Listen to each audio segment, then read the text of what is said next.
Good morning, everybody, and welcome to the third session in our music series as part of Created, which is our new CPD programme for primary school teachers. And thanks so much for coming along today. I'm Charlotte Dack. I'm one of the area managers here at Culture Bridge North East. And for those of you who don't know much about us, we are Art Council England's bridge organisation for the North East. And our mission is to connect the cultural sector and the education sector together so that children and young people have access to a really rich cultural education. So now I'd like to introduce and hand over to our facilitators for the day. As always, we've got Jean Hale and Claire King supporting the session. Jean and Claire are independent consultants who lead on our Creative Classrooms programme, and Created is part of that programme at the moment. And our industry specialist today is Rob Kitchen from Sage Gateshead, and Rob will be delivering a really great interactive session this morning for you.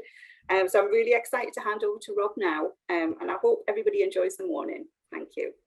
Great. Hello, everyone. So today I'm just going to share with you like how I go about teaching music, particularly aimed at how I teach music in primary school. So it's sort of, I'll explain why I go about different elements, but should we just go around and just introduce ourselves and just say, I know one face here, but it'd be great to just meet everybody. So below me, I have Saint's iPad, but I don't have a name. Do you want to introduce yourself? Hi there, I'm Elizabeth Paget. I'm from St Mary's Primary School in Sunderland. And next, so we've got Pete, who I know, but do you want to introduce yourself, Pete? Hi everyone, Pete Chapman. I'm at LSA at Cragside Primary School in High Heath. Pete's also a guitarist, which he held back there, and a brilliant songwriter. I've got KT Thorpe or K Thorpe. Hi there, I'm from St Cuthbert's First School in Berwick, and like the previous lady, I'm on my day off as well, so I'm working from home, but I've been really looking forward to this bit of CPD, I have to say. Oh, brilliant. That's great. Can we have introductions from 9515706370? Hi, my name's Lisa. I'm from Lumley Infant and Nursery School. But I'm really excited. I've heard really good things about the training, so I'm really looking forward to it. Great. Colette? Hi everyone, I'm Colette Brady from Croftway Academy in Blythe. I've got two colleagues at other Wise Academy School in Blythe that have done 2 other sessions of training as well. They've absolutely loved it and had really good feedback, so we've been sharing info there. And again, just really looking forward to having some CPD today. And we've got Rob here. Hello everybody, my name's Rob Anderson. I'm not a teacher or anything like that. I'm a professional freelance dancer, and I'm collaborating with Culture Bridge North East in May to develop to deliver the next Created module, which is going to be based around dance and movement. So I'm here for a sneak peek and to learn from Rob so that I don't make any mistakes. And I'm going to go to Rob's and learn how to teach dance in primary school, so I'm looking forward to that as well. Paul? I'm a teacher at South Gosforth First School. I'm the music coordinator here. And he's an incredible drummer. So I'll share a little presentation with you, and I'll just talk through different things. You can pause me at any time and just raise a hand. Jean and Claire are on hand to just spot people if they've got questions. You can put any questions in the chat. Just do whatever you feel comfortable with as well. I've got quite a lot of stuff to race through, but I've got links and we'll share the PowerPoint at the end, so you can like use this again. And obviously you can watch the video back on the Culture Bridge website. So let's see if we can share the PowerPoint. Here we go.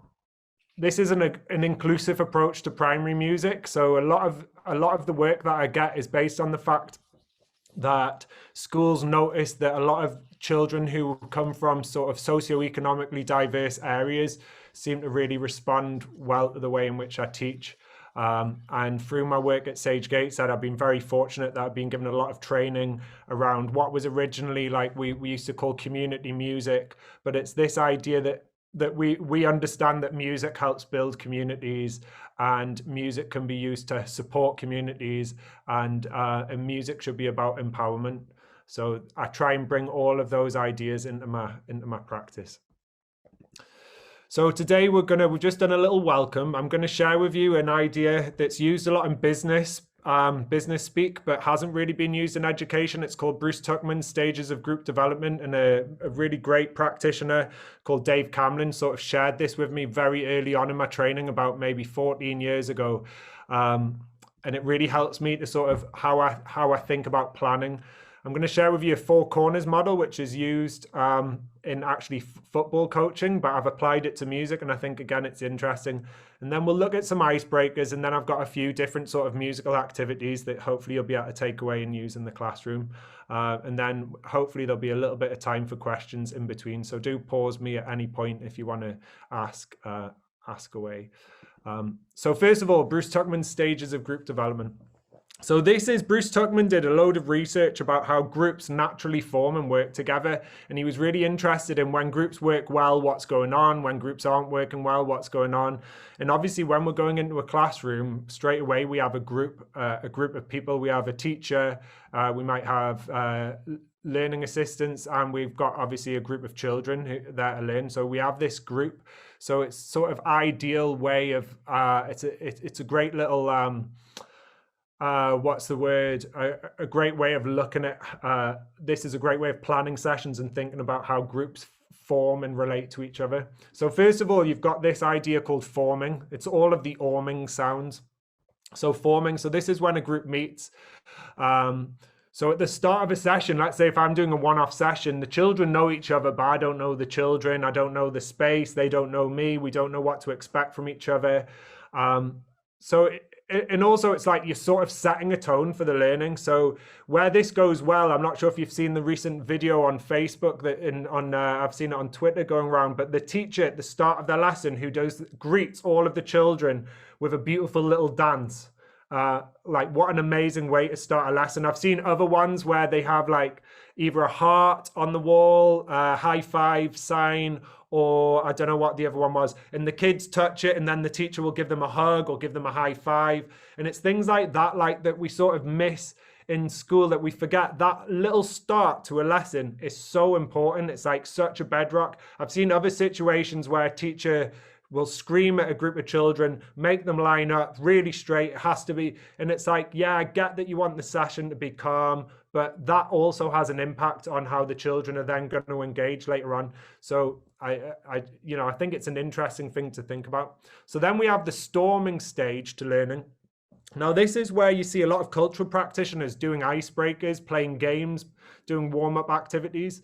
And the reason why we do this is about understanding and reading the group, and then about allowing the group to express themselves and demonstrate, this is who I am. I've got a unique identity. So a child has, I'm sort of sharing that, but also the children in the class being able to go, this is who I am. And I'm able to go, okay, if that's who you are, how am I going to then tailor my sort of teaching or my teaching style? So if I've got a shy kid, I need to be aware of that in terms of making sure that their ideas are listened to. But at the same time, if I've got a bit of a bolshy kid, I can think, okay, let's get them on side. Let's, and think about where do I place myself. So it's sort of, that's that element. And until we've gone through a forming and a storming stage, I won't do any sort of real, right, now we're going to do the nitty gritty. That's not until we get to the norming stage. And this is where I notice a group's more settled. The group seem more comfortable. They've got an idea of who I am. And then I can start doing, let's say, the main musical activity, whatever that might be, whether that's, learning a percussion pattern or, learning a tune on the steel pans, whatever it might be. And then performing is such an important aspect. So this is when your group are at a really high level. They're doing well, but it's also at the end of your session being able to celebrate the achievements of the group and giving them space to sort of demonstrate what they've learned. And this is good in terms of like, it's your chance to see, have they got the activity? Are they progressing well? Are they hitting your targets that you're sort of expecting? But it's all about confirmation as well. It's about you allowing, saying back to your group, do you know what? You've tried really hard there. And also when we're teaching music, essentially we're developing, part of what we're doing is developing children with a language which they can use to explore who they are and be able to express themselves. But part of what we're doing is about, you know, developing them as performers. So I think it is important to give them that area to go, okay, you're in front of a group now. Let's see what that feels like performing in front of a group. And then finally, we have this morning stage. This is like what we're like, some people, I'm really bad at this in some ways, is leaving space at the end of a session to say goodbye, and then in between sessions to really reflect. How many times do we get to the end of the session and we're like frantically tidying up and then we're rushing out of the door? And again, that leaves a feeling of like, you know, I suppose in heightened anxiety, and particularly if you're trying to be inclusive about your work and you have, let's say, some children and young people who may be ASD, like it's really important to have a closure for that session and let people know what their expectations are going forward. So it could be a final goodbye. You might never see the group again if I'm doing a one-off workshop, but if I'm going to see them again next week, it could be about, you know, giving them some questions in terms of reflecting on what have they done, and also for myself to reflect, and also for myself to get feedback from any class teachers that I might be working with. What do you think worked well? Did you feel everybody was included? What could I do differently? So that's the first little slide for you. Does anybody have any questions on that before we move on? Rob, I'm guessing that you're quite flexible on how long you spend on those stages. Presumably the first two are kind of shorter, but if you felt there was a really complex class or complex group of needs, presumably you'd spend longer on the storming part maybe? Completely. I think if I'm going in to a school for the first time, we might storm and play icebreakers and games for the first 5 weeks. And I've been criticized by head teachers for that, saying, when are you actually going to do any proper music making? Like, I'm absolutely positive and sure with my own skills and development and understanding of a group that if we spend a lot of time in that storming phase, actually you can spend very little time in the norming phase and children just want to learn. They're engaged. As a result of the storming stage, they're so engaged and so passionate about what they're going to learn. Actually, they can cover so much content in the norming stage. So it can just depend. At the same time, though, you don't want to waste, if you can get a group and get them progressing really quickly and getting them to a point where they can perform, you wouldn't necessarily want to spend a lot of time in the storming stage. So yeah, it just depends. And you do get, you know, if I'm being honest, it is so much more fun and easier playing warm-ups and icebreakers and that sort of thing. It's fun. So you do have to like be professional and know, okay, come on, Rob, let's make some progress here.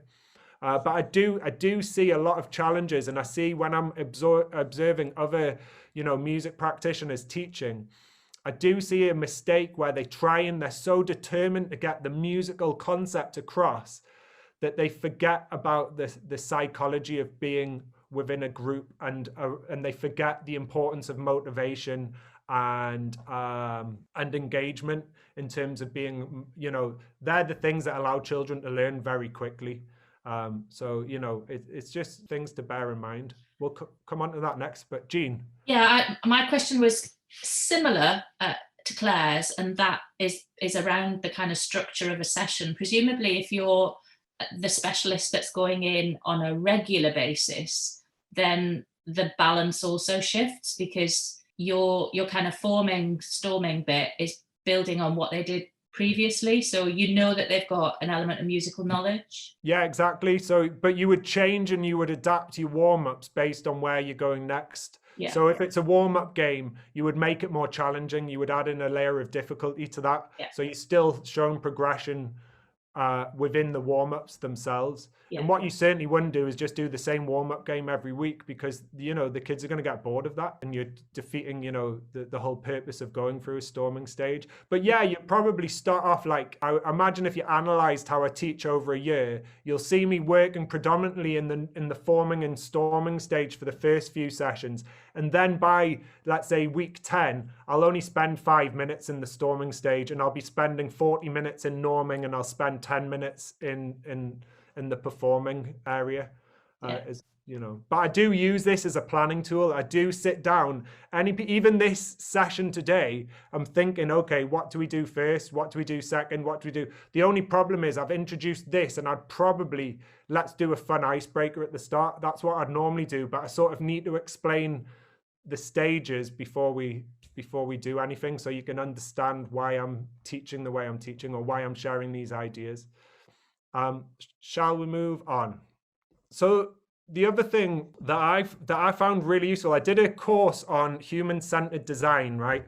And part of what they like you to do in human-centered design is take an idea which is applied to something different from your own practice, but could be transferred. And it's about that area of it just makes you, I suppose, innovate and be more creative when we do that. So I do a lot of football coaching, and one of the things that the FA likes to use in football is this, it's called the 4 corners model.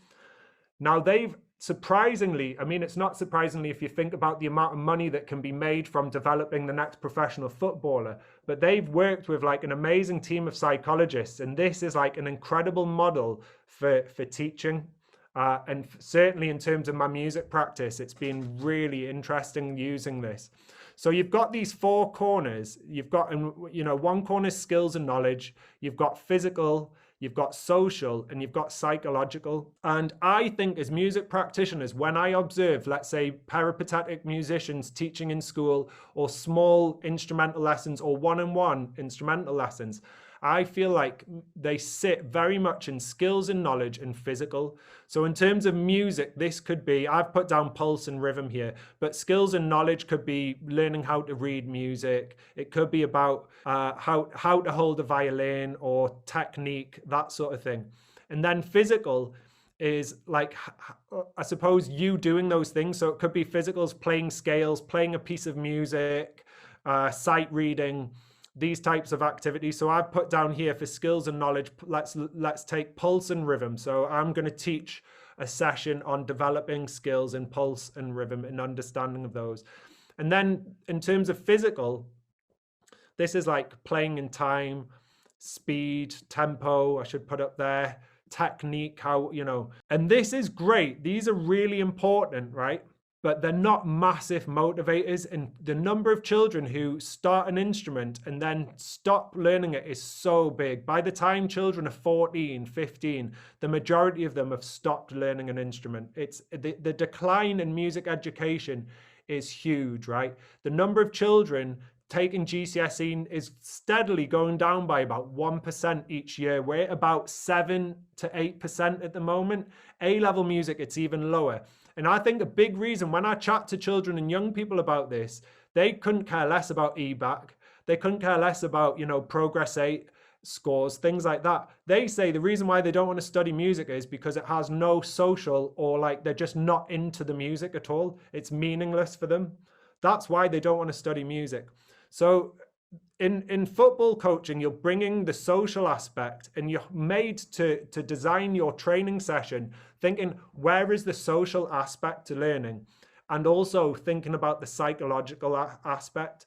So for myself, I like to split kids off into groups, small groups on an activity or in pairs, because I know that not just that they might practice the musical aspect, but they'll also gives them a chance to speak to each other. It gives them a chance to have a laugh with each other. And these are really important aspects to learning.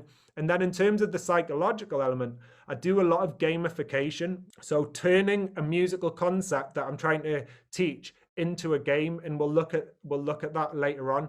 But also this idea of giving children space to perform and see how does that feel for them, and coaching them through that feeling. You know, you'll get a number of children that really suffer from anxiety and really don't want to perform. And we have a responsibility to really think about that as teachers. Like, how do you encourage the quiet child in a class to be able to speak out and share an idea? Because quite often they're the ones with the best ideas. What I would probably do normally, it's such a small group, but I'd probably put you into little small groups to chat through an idea, but I'm very aware of time and how much I'm going to try and cram in today. So we have, Rob. Sorry, just when you were talking about supporting children that might suffer from anxiety, because this is a theme that's coming up in my work quite a lot, because I work with children. Just, do you give an example of maybe a situation you've been in where you've used particular skill or method to coach a child out of that anxiety and then feel empowered and etc. Yeah, it's like a long journey. Quite often what happens is I'll do like a body percussion idea and then I'll say, right, get into groups of 4 and I want you to develop your own body percussion pattern. And then 2 of the kids are desperate to perform back. And so one thing I do always say is you do not have to get up and perform. Number one, like music shouldn't always, like I said at the start, half of music is about performing, but half of it, like I was a drummer because I was scared to stand at the front of the stage. Like you probably won't believe it now in terms of me like leading training. But when I was a kid, I was in a drama group and I wanted to do the props because I was so scared to be on stage. So that's the number one, never force children. My own kid learns piano. He got invited to do like a little recital with the other students. And he didn't want to do it, but I just said, let's just watch it. Let's just be there. And as soon as he saw the other kids perform, I just said, do you want to perform now? And he was like, yeah, go on, then I will perform.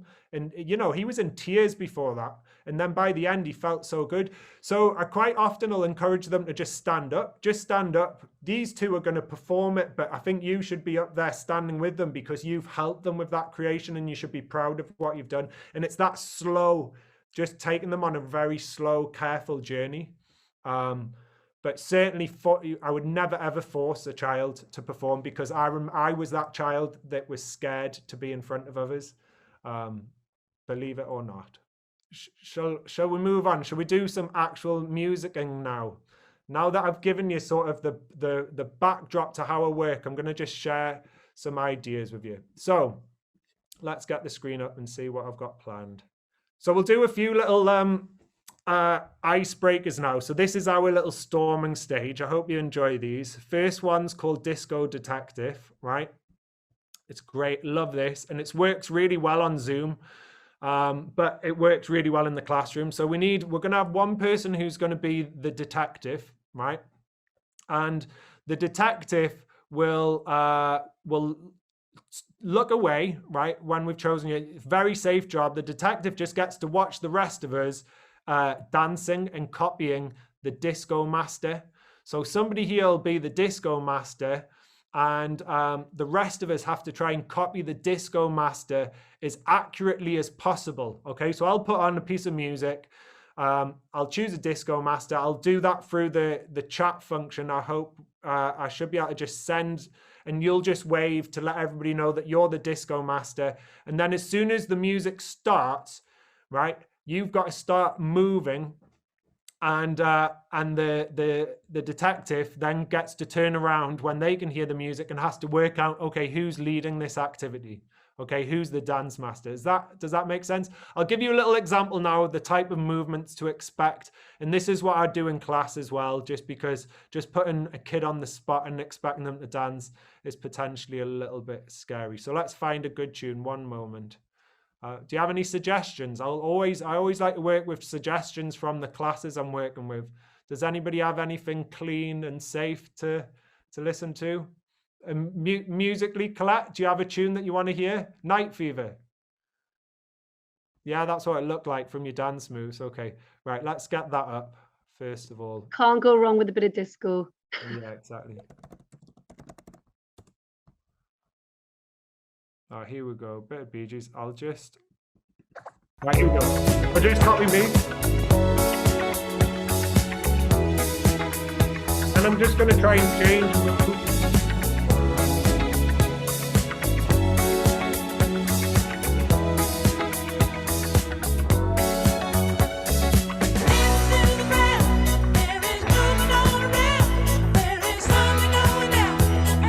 Right, you got the idea, don't you?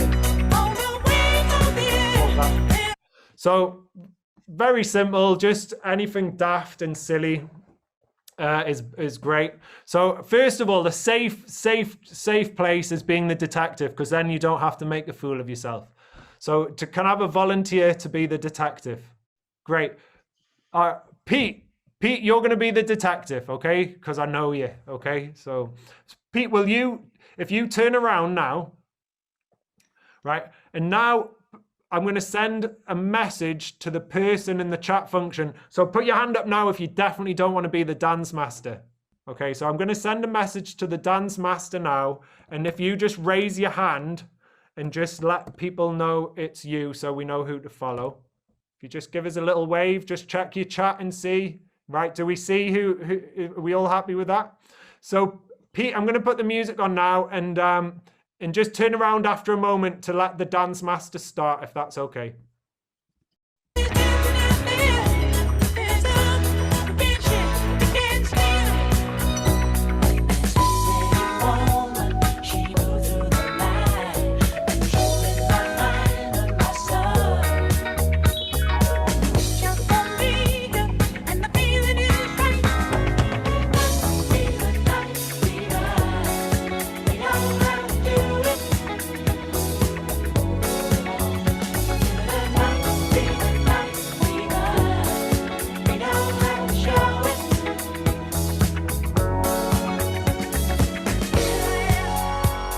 Just wave if you've got it, Pete.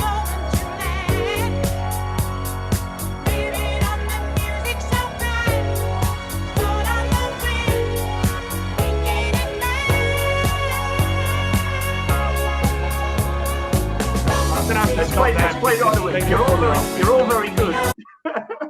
Who do you think it is? You're all very good. I was looking at Paul to start with, and then I didn't think it was Paul because I don't know, something that was off. But I'm struggling. You all did very well at copying. It's not Colette, is it? Ah, well done, Pete. Oh, great. So there you go, first little warm up. So I do this game differently. Dance Master's great, but I'll also do it just as like keeping a pulse. So you don't need to have any music on at all, but you just get kids like they could be tapping a beat on their legs or on their shoulders and just keep changing. And again, it's just that same idea of just trying to work out who the leader is. And it's a great little game in terms of one, getting them used to following a leader and getting used to this idea of just copying back what they're seeing. It's great in terms of, getting them to think about being creative and sort of improvising and being able to think of ideas on the spot for whoever the dance master is. And it's great in terms of just getting them to feel the beat, feel the pulse. And in terms of music in primary school, if there's one thing that you can do is give them a good, strong sense of pulse. That's like, if you don't do anything else with them, pulse and rhythm. The best musicians, and I say this with Rob Anderson in the room, but I've done projects with Young Symphonia, so students at the CAT at Sage Gateshead, right, who have been studying music for, let's say, 5 years, 4 hours a week, right? And then I've worked with dancers at Dance City, right, who haven't had any musical training at all, and they can learn percussion patterns quicker than the students at the CAT. And it's because of how important movement and understanding of pulse is. That's so important. Right. Let's see what's next. Basic PowerPoint. Here we go.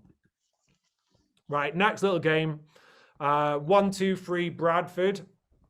Well, maybe this has been really popular in lockdown, and since I can't use instruments and things, and I've had to be thinking what works online, but kids have seemed to love it in class. And what I'll do with this game is I play it me as the teacher, them as the class. So it's competitive, but they're together. And that's a really important one. Whenever you have competition in schools, if one kid goes out, it can create disaster for you.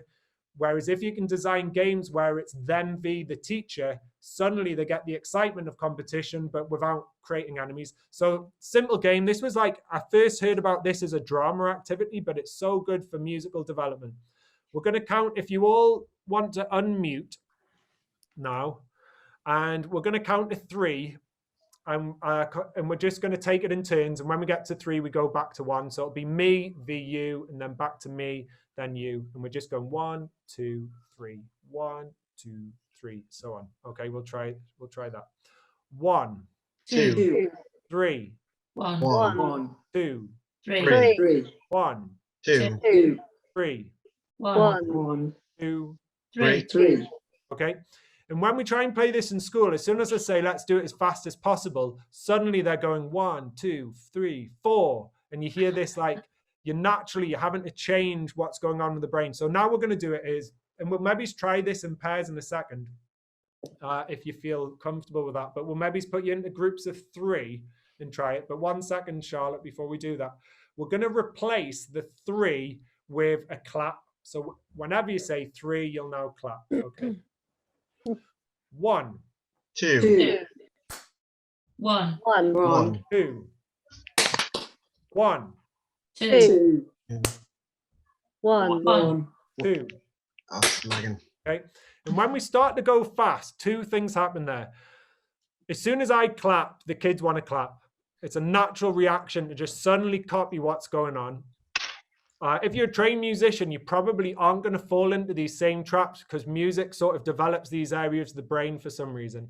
The other thing you'll try and do is obviously you'll try and say 3 because you're used to saying 3 and it just sort of messes with the brain. Should we try just splitting now into if we do it in 4? Actually, let's just do it me v one of yous. That's what I do in a class rather than messing with breakout rooms. So do we have a volunteer? Or I'll do it. Nobody else will. Great. So me v you, Elizabeth. We're going to try and go as fast as possible. Okay. All right.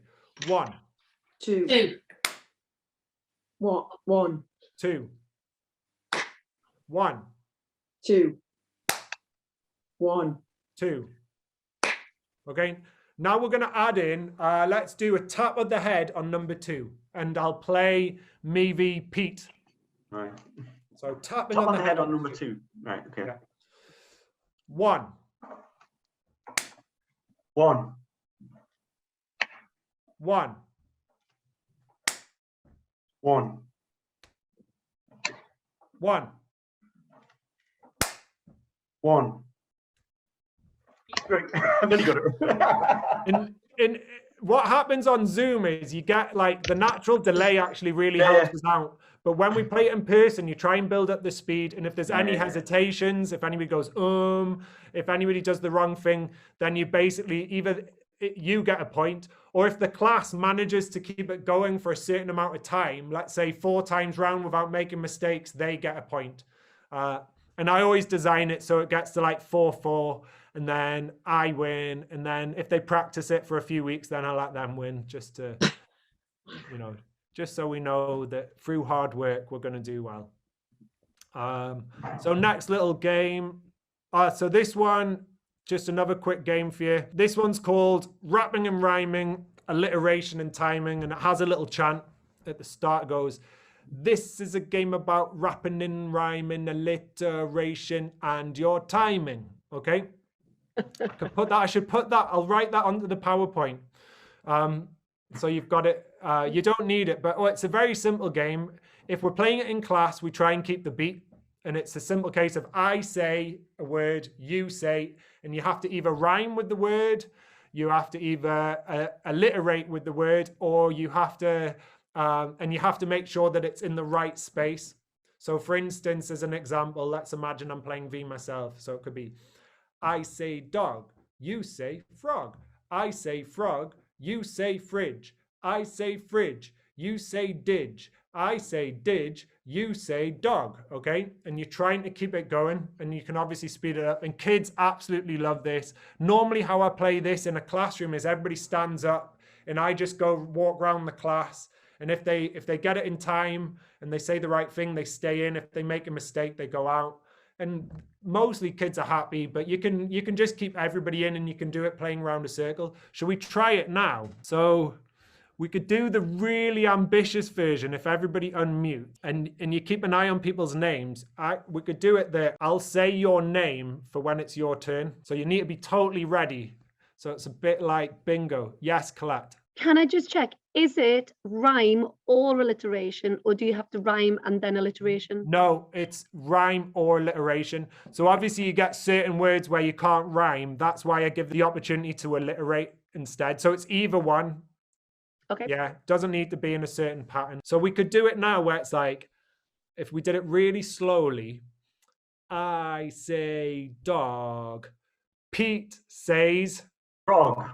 Then Pete would go, I say, and you repeat your word. I say, was it frog? Frog, yeah. And then pass it to somebody. Yeah, I say frog. Charlotte says bog. I say bog. Colette says ball. I say ball. Claire says ball. I say fall. Elizabeth says Tall. I say tall. Rob says. Which Rob? Rob Anderson, go. Oh, other two. Confusion. Man. You're out. Too slow, Rob. So I should have said dancing, Rob. It's okay. Right, kick us off, Rob. Give us a new one. Okay. I say would. Jean says Could.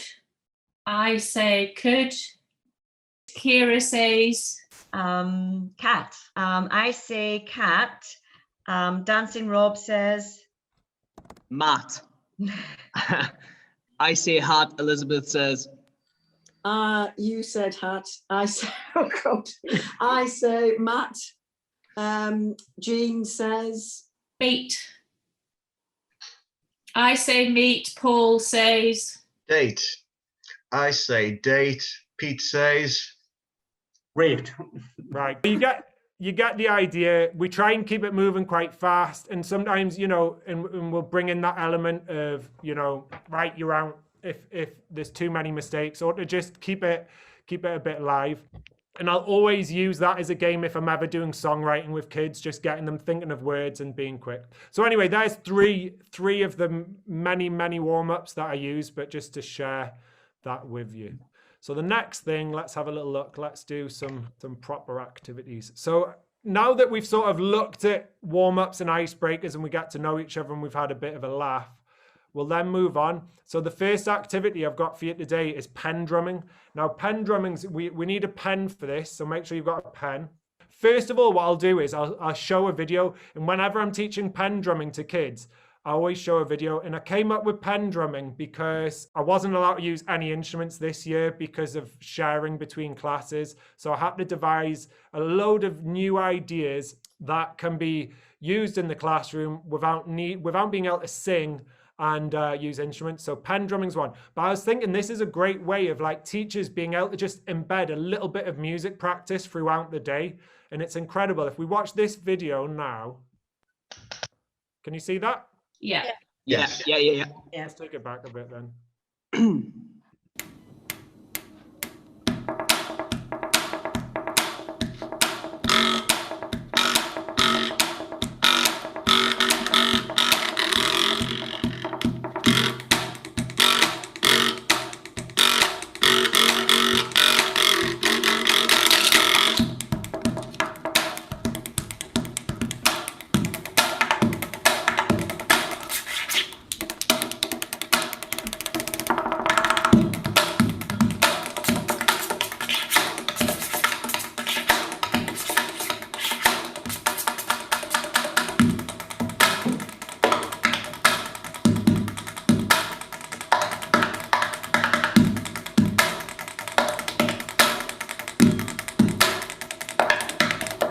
We've got the idea.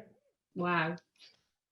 Which is great. Now, what's really important is the showing of the video itself is one of the biggest motivators in terms of kids wanting to do pen drumming, because kids are obsessed by TikTok and YouTube, and they're obsessed by that type of what's the word? That type of art activity, or that type of art presentation. And so what I encourage you to do is, when we're thinking about how to present music back, we should be thinking, how would we present it back on YouTube, and how would we present it back on, now TikTok's not really appropriate for primary school age kids, so I wouldn't promote that necessarily, but that's what they are seeing and that's what they're experiencing. So what's been really successful for me this year is because schools have been more comfortable about using YouTube and looking at online content. It means that I'm now able to get permissions for children to share this stuff online. And that's been huge for kids. The fact that they can say they're on YouTube. I mean, it's such an easy thing to do, but it's really exciting. So I'll always start off showing a video, if I can, of a YouTuber doing the activity, because they're suddenly like, wow, well, if a YouTuber's doing it, then it must be cool, okay? And then I'll go on and teach them how to do it. So we've got 3 main sounds in pen drumming. And if you've got a pen, you can join in with us. So the first sound is a palm okay? And it's just hitting your palm on the table. And that's the equivalent of a kick drum on a drum set. So we're replicating the drum kit sounds. So you've got, and I might show them an image of a drum kit and point to which one. So this is the one that we'd normally hit with our feet or with a pedal. It's a kick drum, it's a low sound. Okay, the second sound we're going to use is our hi-hat sound, and that's using the tip of the pen. And this is going to be really great for destroying kids' ability to handwrite, but also if you're a drummer, it's bad technique. But this is pen drumming technique. And I talk about how you have different types of technique depending on your instrument and depending on your percussion instrument. So for your hi-hat, you basically have your finger on top of the pen like this, and you're tapping the tip of it. Okay. And then the third sound for pen drumming is using the edge of the pen, and it creates a snare sound, and it's a much louder sound. And that's when you're trying to tap the whole of the pen on the table.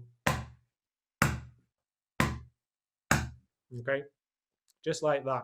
Okay, so I've used the symbols. If I just put my screen back up, which one is it? This one.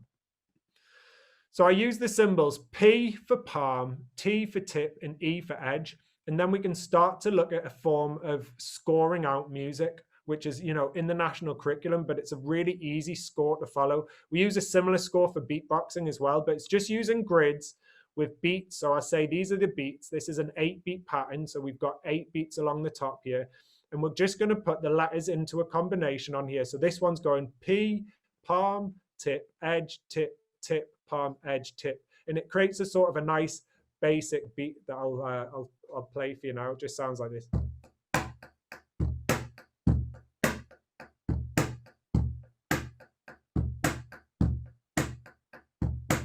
Okay, really nice and groove. Should we try and play it? I'll show you how I would teach it. So we don't need to see it online now. I'll try and always teach things like orally first, and then we'll then look at notating them afterwards. I think it's really, really useful skill for people to be able to learn by ear and to be able to sight read. But I would never, I think it's not sensible to teach kids how to sight read first.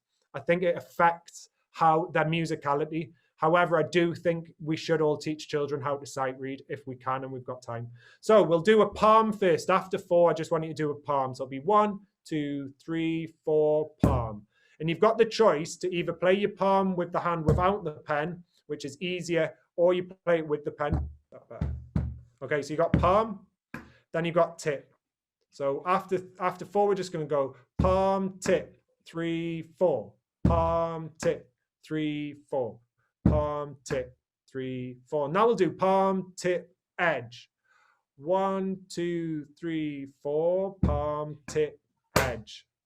1, 2, 3, 4, palm, tip, edge. 1, 2, 3, 4, palm, tip, edge. Then we're going to go to a tip. So it's going to go palm, tip, edge, tip. 1, 2, 3, 4, palm, tip, edge, tip. 1, 2, 3, 4, palm, tip, edge, tip. I'm going to add another tip on now. So it's going to go palm, tip, edge, tip, tip. 2, 3, 4, palm, tip, edge, tip, tip. Now, number 5, whenever you get to teaching 5 concepts, I'm not sure, Rob, whether you have this in dance, but as soon as I teach the 5th element to any rhythm, at least half of the class forgets everything. And I think it's to do with working memory, which is like an executive function skill that humans can generally deal with 5 plus or minus 2 bits of information. So as soon as you get to 5, you suddenly go, it's like, and how I explain it to kids is that it's like, if I gave you things to carry, let's say you're putting PE equipment away, like I could pile you up, right? And you've got 1 thing, you've got 2 things, you've got 3 things, you've got 4 things. I give you the 5th thing. You don't just drop the 5th thing, you drop everything. And this is the point where I encourage children to really focus and really sort of like go, okay, now we're at number 5, we have to really try hard now. So we got palm, tip, edge, tip, tip. 2, 3, go. Palm, tip, edge, tip, tip. 2, 3, go. Palm, tip, edge, tip, tip. 2, 3, go. Palm, tip, edge, tip, tip. And now we're going to add a palm to the end. So it'll be palm, tip, edge, tip, tip, palm. Palm, tip, edge, tip, tip, palm. And at that point, I'm noticing that the group are starting to forget. So we'll go, okay, let's look at writing this up on the board. So I'll now share with you the rhythm. So now we can see it. It's going palm, tip. Oh, I've changed it. This one's here. Palm, tip, edge, tip, tip, palm. No, it is the right one. Edge, tip. Palm, tip, edge, tip, tip, palm, edge, tip. And I would ask the class, I'd spend 2 minutes now just exploring this pattern, practicing it, go through each beat at a time. Once you've got the first 5 beats secure, try adding on beat number 6, then try adding on beat number 7 and 8 and so on. Okay, so you could spend a bit of time now, but I think we'll move on because you can take these away and you can think about how you want to use them in class. What I'll also do though at this point is just introduce a bit of notation for them. So when I'm teaching in schools regularly, they will already know that this symbol here is called tar. I use Kadai rhythm sounds. This is like a whole separate piece of training. So I'm going to skim over it very quickly. But this is tar. So the rhythm is essentially going tar, tar, tar, tar, tar, tar, tar, tar. And then I'll ask them, well, how many different sounds are we using? We're using a palm, so that's 1 sound, a tip, that's 2 sounds, and an edge, that's 3 sounds. So as a percussionist, we would create a stave which has 3 lines, okay? And this is going along here as time, okay? And then each of these is now a beat. So we can then see it on a score. And kids really, really young age grasp this. And certainly if I was teaching, you could teach pen drumming to year 2s. And if you had enough time and you could introduce this sort of element and use it, using actual sort of staff notation, if you were teaching regularly. But again, this is like, I can only do so much in this training session. But certainly you could go away and you could use this grid. So on the PowerPoint as well, there's a pen drumming tutorial on YouTube that I've done during lockdown that you can use. And also another activity I'll do is, okay, you've learned my rhythm and kids love this. Now in pairs, I want you to create your own rhythm using palms, tips and edges. Whoops, I've skipped on a bit. Kids absolutely love pen drumming. And I know kids who have, some Canadian teachers I was working with, went back into their class, did some palm drumming, and they discovered this one kid, like the number of kids who have gone away and practiced in between my sessions because they can go home and use a pen is unbelievable. And they come back in, and this kid in Canada came back in, and the teachers were like, that's amazing. And they straight away got him drum kit lessons. And there's no way you would have had drum set lessons without pen drumming first. So, and it does, as a percussionist, it's like, it is amazing how many different elements it's exploring. So there you go, a bit of pen drumming. Next one then, this is great. So table rhythms, I've done loads of research, and table rhythms are predominantly used in Israel, right?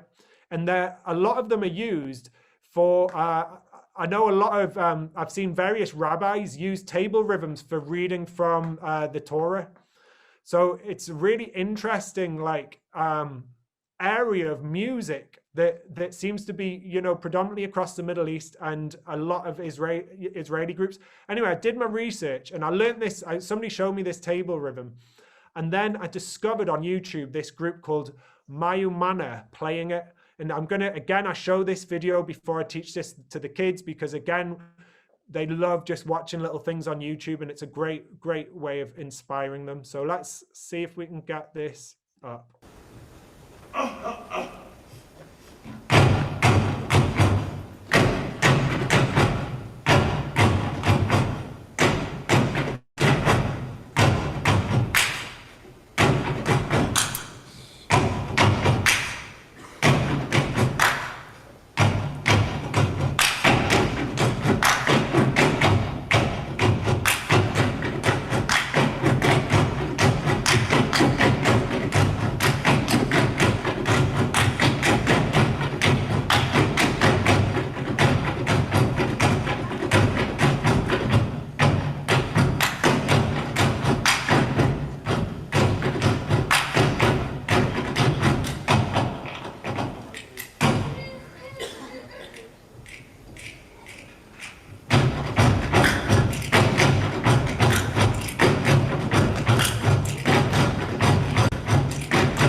there you go. So kids absolutely, they love that little video. And it's just demonstrating, like, this is what I'm a percussionist, and this is what percussionists do when they want to perform. Because we get so sick of just hearing rhythm without melody, we have to add in humor. So they like that. Anyway, let's learn the little pattern. So can you see my hands on the table? All right. So first thing, we're going to have left hand down on the table. And we've got this one kids call mashed potato. And you're just going to, don't hit so hard that you damage your hands, okay? But you're just going to do 2 hits. So it's just going to, okay? Just ta, ta. Ta, ta. So after 4. 1, 2, 3, 4. Now I've realized that I'm probably counting in, but you're hearing a delay on that camera. Is that right? Is it okay? It's not confusing you. That's all right. So after the second hit, we've got what's called, it's like a fish that's flipping over, and you're trying to catch it again with your fist. It's like you're mashing a fish, right? And every time you lift your hand over, it's like flipping to the side. Okay, so this is like, so it's like ta ti tika, okay, ta ti tika, ta ti tika, ti ti tika, and then you're going to slap down next to it. Okay, so very slowly, you've got the first hit on your hand, then you're doing a second hit on your hand. After you lift it up, it flips. And it comes back, and you do a third hit on your hand. Okay, so let's just do that. I'll do it, and then you could do it. I'll count you in. So it's going 1, 2, 3, go. Bum, bum, tika, dum. And the sound I use for this is ta, ti, tika, ta, ti, tika, ki. Ta, ti, tika, ki. Ta, ti, tika, ki. Ta, ti, tika, ki. Ta, ti, tika, ki. Ta, ti, tika, ki. And I've got this all notated out, so don't worry about writing it down. We can see it on the screen in a second. Ta, ti, tika, kiddy. Ta, ti, tika, kiddy. Ta, ti, tika, kiddy. Okay, and then it just finishes with a clap. Ta, ti, tika, kiddy, clap. Where's my clap? My clap's up here. Ta, ti, tika, kiddy, clap. And then to start it again, you need to put your left hand back down. Ta, ti, tika, kiddy, clap. And ta, ti, tika, kiddy. Sorry, my laptop's about to fall down from the vibrations on the table. Ta, ti, tika, kiddy, clap. And ta, ti, tika, kiddy.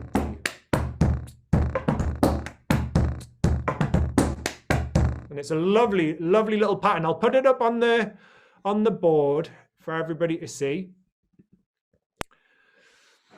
So I use, like I've done this a bit before, but I use rhythm sounds, the Kadai rhythm sounds. Some of them are adapted, but it's a really great way. And I use made up sounds, or the Kadai sounds are all made up, because it helps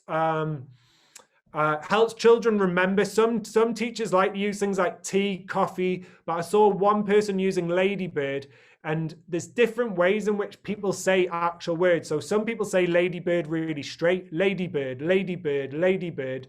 Other people say it like this, ladybird, ladybird, ladybird, and the rhythm changes. When we use made up sounds, you're more likely to remember them for what they are. They're more fixed. So this one's ta, ti, tika, kiddy, kiddy, ta, ti, tika, kiddy, kiddy, ta, ti, tika, kiddy, kiddy, ta, ti, tika, kiddy, kiddy. And then your ta is this mashed potato coming down. Then you've got ti, tika is another mashed potato with a flip flap, mashed potato, flip flap, ti, tika, ti, tika, ti, tika. Your kiddie is going kiddy, kiddy, and then your final kiddie's going kiddy, kiddy, okay? And then again, I can show kids how you would notate that little rhythm out. Any questions on that one? I don't expect you to have clocked that one there, but you will be able to learn it. And then again, after I've taught the rhythm, the extension activity is always, okay, like in groups, using those same sounds, see if you can compose your own little rhythm. And I'll try and get them to a point where they, again, are happy to share and perform them back, which I think is really important. Any questions? Brilliant. Let's move on, see what's next.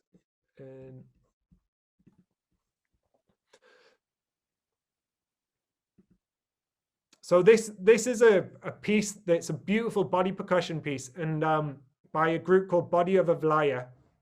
They've got a few videos now. Pre-lockdown, they didn't have any, and then they obviously realized that body percussion is the musical activity of lockdown because you don't need to sing and you don't need an instrument. And I created this little tutorial based on their pattern, but we'll watch their pattern first and then I'll teach you it. And it's a lovely way. This is a great example of exploring classical music and exploring the great composers, which is, you know, which is part of the national curriculum. And I just think kids love body percussion and kids love like physicalizing learning. So this does it really nicely. Let's see if we can get, the same thing's going to happen. So I'm going to have to find it. And then if I do stop share and then do another share screen, here we go. So this is a piece of music, famous piece of music that you will have all heard of, even if you're not into classical music, called In the Hall. This is called In the Hall of the Body Percussion King, but it's In the Hall of the Mountain King by Grieg. It's a beautiful piece of music. It's got this very simple ostinato. So I quite often use this as an activity for exploring ostinato. And what do we mean by ostinato? And that's like the idea of a repeating pattern or phrase within music.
Idea.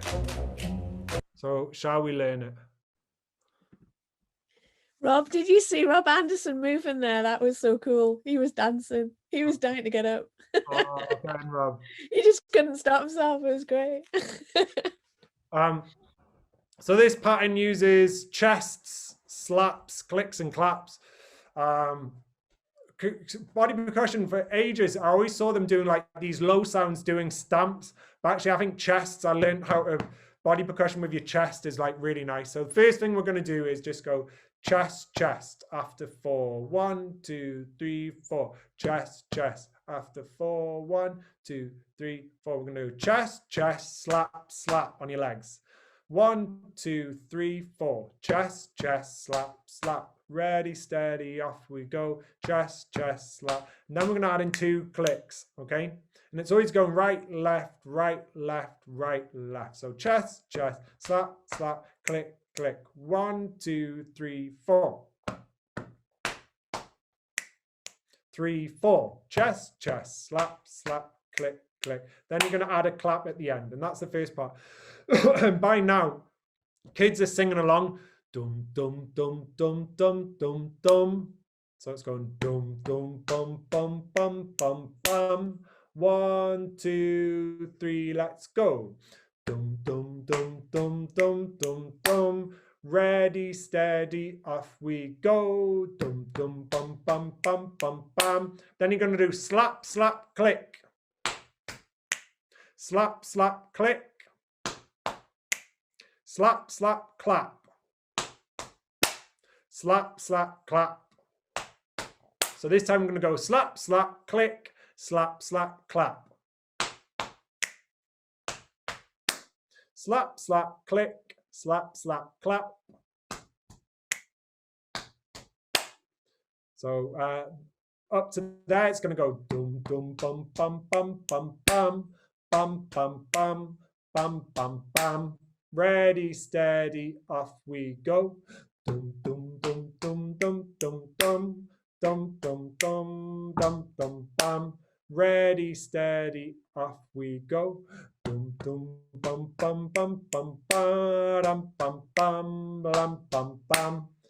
Second bit's very similar, but instead of it going clap, it goes dum, dum, dum, dum, dum, dum, bum, bum, diddy. So chest, chest, slap, slap, click, click, clap, chest.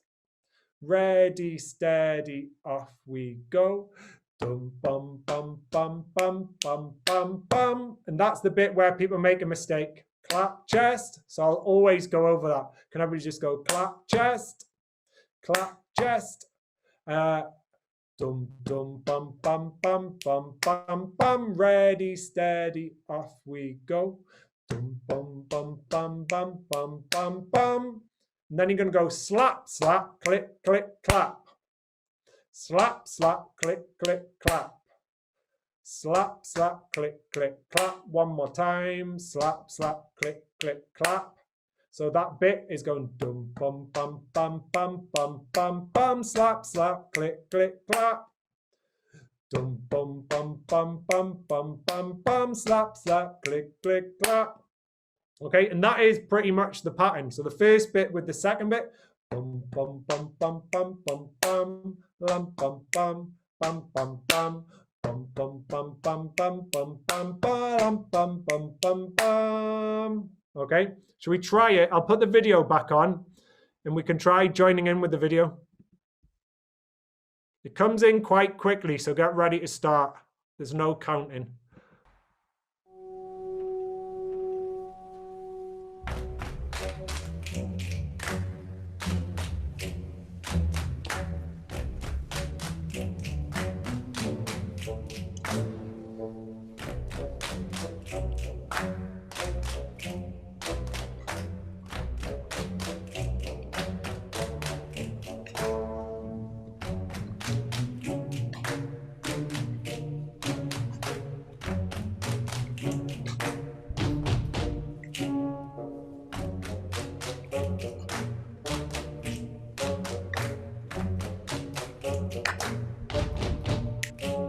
Okay, got the idea.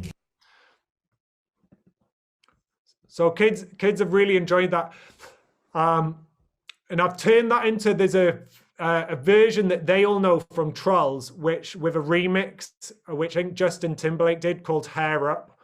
And so we've combined that with pen drumming, and I could probably show you that little video. One sec, very quickly.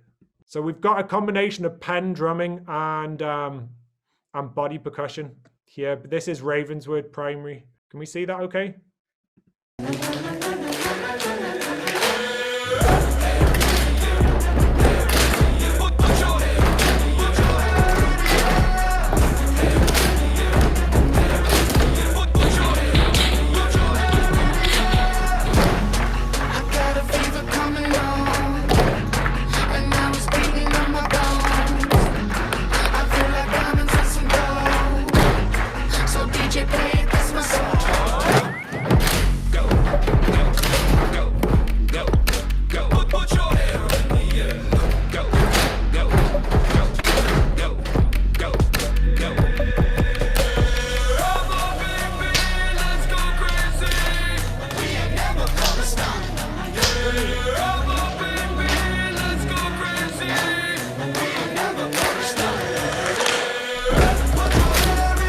There we go. Right, last little thing for you today. I thought I'd share. There's loads of cup stuff I've done. Another thing I would do with that is I would get the kids to find other tunes and create their own body percussion version. So a big one that they've done recently is being taken Believer Great little tune. It's got some really nice little rhythms in. It introduces triplets. But they, yeah, and then they get them to create their own body percussion pattern to a tune of their choice. Right, last thing for you then. So there's Body of Life. So Pass the Cup game. So this is a game that's used, cups are used to teach, we've obviously got the famous cup song, but cups, they came up with the cup song, it wasn't their invention. Cups have been used, like particularly in Spain, across South America. People have been using cups for teaching music for years and years and years, far longer than Pitch Perfect in the cup song. And they're so, again, it's that thing of having, like, kids just love to have things in their hand. So it's really great. And this is a game that I saw being played. We went out for a meal in Brazil and they showed me this game. And so I've turned it into a little YouTube video game that we'll play now. So a few little things we need to learn to do with the cup. You would play this either round a circle or you play it in pairs, but you can play it by yourself as well. So you'll see me playing it with my son. So you've got Pass the Cup, which is just lifting. You do clap and pass. Everything's got a clap first. You've got twist, turn the cup, clap and turn. What else? You've got dat dun dun, which should be, I should change the rhythm to like ta kid di, but that's just on clap and down. Da digga dun, which is just clap digga dun. What else have we got? Turn the cup, pass the cup, slide, just slide in the cup. And what you're going to find is we're going to have a video and there's a backing track and it'll just give you different things to do. Have you all got a cup handy or not? No. Would it take you long to get a cup? If it'll only take you a second or two to get a cup. Otherwise, you can watch this and you can try it out later on. But it's a great game for sort of developing pulse and, you know, just sort of basic musicality. Okay, backing track, here we go. Are you ready? Meet Arthur, this is Arthur. You ready to play? Yeah. Let's go. Let's play cups. Get ready to begin. 1, 2, 1, 2, 3, 4. Pass the cup. Pass the cup. Turn the cup. Turn the cup. Lift the cup. Lift the cup. Dat doom doom. Dat doom doom. Dat digga doom. Dat digga doom. And slide. Pass the cup. Turn the cup. Pass the cup. Turn the cup. Lift the cup. Lift the cup. Dat doom doom. Pass the cup. Dat digga doom. Dat digga doom. Pass the cup. Lift the cup. And slide. Level 1 complete. There you go. Oh, there you go. That's what I was going to say. There you go, twice. And then what I'll do is, as a little activity, is once we've got those different cups, is get the group to create their own little patterns and their own like passing games. And it's also a great way of exploring like structure in music. Again, a great way of exploring classical music. And some ideas you could take, like this one's a nice one that I've just come up with yesterday, is Musette by Bach. If I put it on, can you think of, your task would be, can you think of a passing game for this piece of music? So I'll try and get it on for you.